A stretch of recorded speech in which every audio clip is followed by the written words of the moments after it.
బెదిరిస్తాడు. మిమ్మల్ని లవ్ చేసి పెళ్లి చేసుకున్నానని ఆ కథ కూడా చెప్పాడు, నాతోనే చెప్పాడు. అదైతే కరెక్ట్. అమ్మా నేను చెప్పడం గౌతమి అని ఈమె చాలా ఫేమస్ తెలుసు నాకు. ఫస్ట్ మన కుచితాలకి ఎంట్రీ చేసింది ఈమె కృష్ణ పార్క్ కాడ తెలుసు నాకు. తెలుసు నాకు తెలుసా? తెలుసు. అది కరెక్ట్. వైరల్ అయినాడు. అది దాంట్లోకి వెళ్ళి కుర్చీ మీదకి వెళ్ళి నా అన్నదమ్ముల మీదకి వెళ్ళి మొత్తం వైరల్ అయింది. దాని మీదకి వెళ్ళి ఆయనే అదే కొట్టాడైతే అట్లా లే అట్లా ఇవ్వలేదు, జోలికి ఇవ్వలు పోలేదు. అమ్మ ఆయన సందాలు ఆయన బతికిండు, మా సందాల మేము బతికినాం. నాకు కూడా ముగ్గురు అన్నదమ్ములు ఉన్నారు కానీ చచ్చిపోయిండు. కానీ పల్లెత్తి మాట అనలే ఆయనకు. తన కూడా ఒక్కడే కొడుకు, 5 ఆడబిడ్డలు నాకు మంచిగా చూసుకుంటారు. నాకైతే మంచిగా చూసుకుంటాడు. ఈ మనిషి మాట అంటే పడడు ఇంకంతే.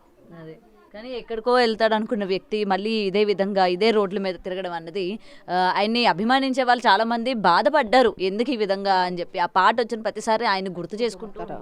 అదైతే కరెక్టే అమ్మ మీద అన్నది. కానీ ఆయనకు గలవాలని బాగుండే. ఎవరికి ఈయన పేరేంటిది, అదే ఈ పాటల వయసు వచ్చింది చూడు, ఆయన పేరేంటిది? ఎవరు? ఇప్పుడు మనం ఈ గుంటూరు కారంలో హీరో ఎవరు ఉన్నారు? మహేష్ బాబు. మహేష్ బాబుతోని కలవాలని బాగున్నది ఆయనకు. కలవలేదట. ఇప్పటికి కూడా కలవాలనే ఉన్నది ఆయనకు, కానీ కలవలేకపోతున్నాడు. అది ఒక్కటే అంటాడు నన్ను, ఆయన కలవాలి ఉండే జర్ర మిస్ అయిపోయాడు అని అనేది. సో ఆయన అంటే ఇలానే ప్రతిసారి వరంగల్ వెళ్ళిపోతూ ఉంటాడు కాబట్టి మళ్ళీ ఎన్ని రోజులకు వస్తూ ఉంటాడు ఆయన మళ్ళీ ఇక్కడికి? ఇక చూడు, వస్తే నెల లోపటికి వస్తాడు, లేకుంటే 10 రోజులకు వస్తాడు, 2 నెలలు పోతాడు, 3 నెలలు పోతాడు. హన్మకొండ మా వాళ్ళ దగ్గర పోతాడు. ఫోన్ ఉందా ఆయనకి? లేదు, ఫోన్ లేదు. ఫోన్ ఉంచుకో. ఆయన వచ్చాడని చెప్పి మీకు అక్కడ ఉన్న చుట్టాలు చెప్పడమే కానీ మీకు తెలియదు. ఇక ఇట్లనే ఫోన్లో వెంబడ వైరల్ అవుతుంది. ఇంతకుముందు కూడా ఈ పవన్ కళ్యాణ్ వల్ల దోస్తులు ఇట్లా తిడితే కొట్టినప్పుడు అప్పుడు కూడా వెళ్ళిపోయిండు.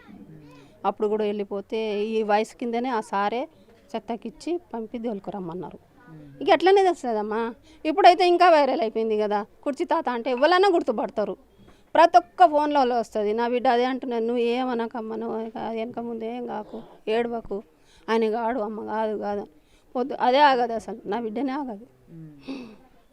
ప్రాణం ఆమెకు మొత్తుకుంటుంది. కానీ తాగొద్దని మొత్తుకుంటుంది, కోప్పడుతుంది, పెడుతుంది, అంతా చేస్తుంది.